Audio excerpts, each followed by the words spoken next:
واللہ ما طلعت شمس ولا غربت. چنانچہ اللہ رب العزت نے اس امت کو رمضان مبارک کا مہینہ عطا کیا. یہ رمضان مبارک کا مہینہ بندوں کی مغفرت کا پیغام لے کے آتا ہے.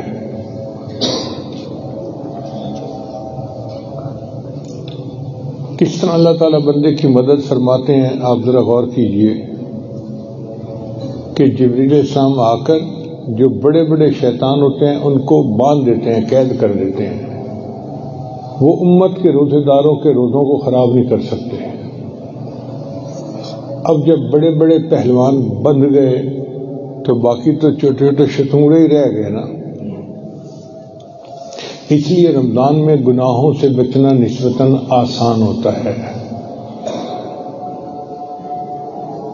تو یہ مغفرت کا پہلا بہانہ تھا کہ دو کا مقابلہ تھا. اللہ نے ایک کے ہاتھ باندھ دیے اور دوسرے کو کہا کہ بھئی اب اس کی پٹائی کرو جتنی کر سکتے ہو.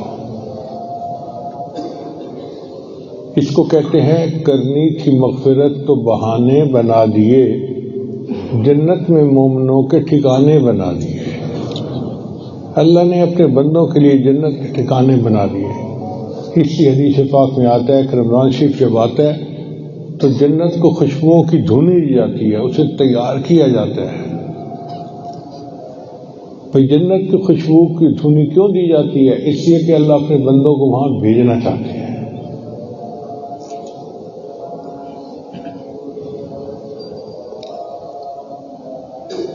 اب دوسرا مغفرت کا بہانہ دیکھیے کہ اللہ تعالیٰ نے رمضان مبارک میں اعمال کا اجر بڑھا دیا. عام دنوں میں ایک نفل پڑھیں تو نفل کا ثواب ملے گا، رمضان مبارک میں نفل پڑھیں گے تو فرض کا ثواب ملے گا، اور اگر ایک فرض پڑھیں گے تو 70 فرض کا ثواب ملے گا. تو یہ اللہ تعالیٰ کی رحمت ہے نا، خفیہ رحمت، کہ اللہ نے کہا کہ میرا کوئی بندہ تھوڑی سی بھی کوشش کرے گا تو عملوں کا اجر اس کا بڑھ جائے گا. یہ مغفرت کا دوسرا بہانہ. اس کو کہتے ہیں کرنی تھی مغفرت تو بہانے بنا دیے، جنت میں مومنوں کے ٹھکانے بنا دیے. مغفرت کا تیسرا بہانہ کہ اللہ رب العزت نے مخلوق کو روزے دار کے لیے دعا میں لگا دیا. حدیث مبارکہ میں آتا ہے کہ حیتان فی البحر، مچھلیاں سمندر میں، پرندے ہواؤں میں، اور چونٹیاں اپنے بلوں میں روزہ داروں کے لیے دعا کرتی ہیں. اللہ کی مشیت یہ چاہتی تھی کہ اگر کوئی میرا بندہ استغفار کرنے میں کمی بھی کر لے گا تو میں اپنی مخلوق کے استغفار کو بہانہ بنا کر ان کے گناہوں کو معاف کر دوں گا. اس میں ہمارا تو کوئی کمال نہیں، یہ اللہ کی احسان ہے.